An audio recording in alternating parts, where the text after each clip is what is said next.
Hi. ഒരു coffee, ബാക്കി ഞാൻ നോക്കിയിട്ട് വരാം. അയ്യോ വേറെ ഞാനല്ലത് വേറെ ആരോ. അയ്യോ സോറി. അതെ പേരെന്താ? ധ്വനി. അധ്വനി. ഞാൻ വല്ലാത്തൊരവസ്ഥയിലാണ്. ഇതിൻ്റെ ഒരു പഴയ കൂട്ടുകാരനെ കാണാൻ വരാൻ പറഞ്ഞിട്ടുണ്ട്. ഞാൻ അവൻ്റെ അടുത്ത് പറഞ്ഞിട്ട് ഞാനിവിടെ എൻ്റെ ഗേൾഫ്രണ്ട് പോലെ ലിമിറ്ററാണ് ഒരു ഫ്ലാറ്റ് എടുത്തിട്ട് പനമ്പള്ളിയുടെ അടുത്ത് പോകാം. പക്ഷേ ഒരു ഫ്ലാറ്റ് ഉണ്ടാകുന്ന പോലും എനിക്ക് അങ്ങനെ ഒരു പെണ്ണുമില്ല. ഒരു 5 മിനിറ്റത്തേക്ക് അതിപ്പോൾ വരും. എൻ്റെ ഗേൾഫ്രണ്ടായിട്ടൊന്നും അഭിനയിക്കാൻ പറ്റും. ഒന്നും ശരിയാവില്ല. അയ്യോ അങ്ങനെ പറയല്ല. എൻ്റെ ഒരു ഫ്രണ്ടിന്ന് വരാൻ പക്ഷേ കാലം തന്നെ അവളുടെ ബോയ് ഫ്രണ്ടിനൊപ്പം കറങ്ങാൻ പോയി. അല്ല നിങ്ങളാരാ? ഞാനാണെങ്കിൽ അവളുടെ വാക്കും കേട്ട് അവൻ്റെ അടുത്ത് ഉറപ്പ് പറഞ്ഞു പോയി എൻ്റെ ഗേൾഫ്രണ്ടിനെ കൊണ്ട് വരാമെന്ന്. ഞാൻ ടേബിളിൻ്റെ അടുത്ത് കൂടെ കാലം പിടിക്കാം. ഓക്കെ ശരി. Thank you so much.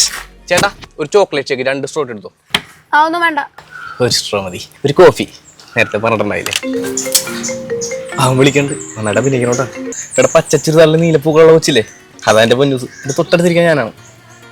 ദേ ഇവിടെ ഈടാ ദേ ഇതാ എൻ്റെ പൊന്നു. വാ. ഹായ്. കുട്ടീനെ എനിക്കിപ്പം പറഞ്ഞറിയാം. ഞാൻ മാർക്കോ. പറഞ്ഞിട്ടുണ്ട്. വാടെ ഇരിക്കണം. ഞാൻ അവിടെ ഇരിക്കണ്ടാ. നിന്നെ കുടിക്കാൻ എന്താ വേണ്ട? ഇല്ലടാ ഞാൻ കഴിച്ചിട്ടാണ്. ഇവര് ഭയങ്കര ഡൗട്ടായിരുന്നു പൊന്നു എനിക്ക് ഗേൾഫ്രണ്ട് ഉണ്ടാകും. അയ്യോ അങ്ങനെയൊന്നും ഇല്ല ടൂട്ടി, ഞങ്ങൾ ചുമ്മാ ഗ്രൂപ്പിൽ കളിയാക്കാം. എൻ്റെ പൊന്നൂസിനെ കണ്ടപ്പോഴെങ്കിലും വിശ്വാസമായില്ലേ? അല്ല നീ പറഞ്ഞ ഗേൾഫ്രണ്ട് ജെനിലിയെ പോലെ ഭയങ്കര ആക്റ്റീവ് ആണെന്നുള്ള. ഭയങ്കര ആക്റ്റീവ് ഒക്കെയാണ്, പക്ഷെ പുതിയതായിട്ട് ഒരാളെ കണ്ടാൽ സെറ്റ് ആവാൻ കുറച്ച് സമയം എടുക്കും. സെറ്റ് ആയി കഴിഞ്ഞാൽ പൊളിയാണ് എൻ്റെ പൊന്നൂസ്. അല്ല അപ്പ നീ എങ്ങനെ കണ്ടുകൂട്ടിയത്? അത് വലിയ കഥയടാ.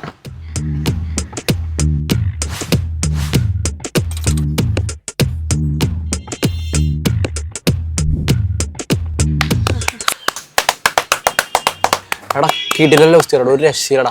ഞാനേ വന്ന കാര്യം പറയാം. 28-ാം തീയതി എൻ്റെ കല്യാണമാണ്. അപ്പം നിങ്ങൾ രണ്ടുപേരും വരണം. ഞാൻ എന്തായാലും വരും. പൊന്നൂസിൻ്റെ അതിനെ കുറച്ച് ഡൗട്ടാണ്. ഒരു കമ്പനിയുടെ HR അറിയാല തിരക്കൊക്കെ ഉണ്ടാവും. എനിക്ക് വരാൻ പറ്റുമെന്ന് തോന്നുന്നില്ല. നോക്ക് മാക്സിമം വരാൻ നോക്ക്. ഞാൻ ഇറങ്ങട്ടെടാ. കുറച്ച് നേരം ഇവിടെ കല്യാണം വിളിക്കാണ്ട്. കല്യാണത്തിൽ പൊളിക്കാം. ഓക്കെടാ പൊളി. Thank you so much.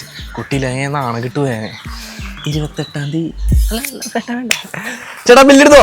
എനിക്കൊരു ഗേൾഫ്രണ്ടിനെ കിട്ടിയത്.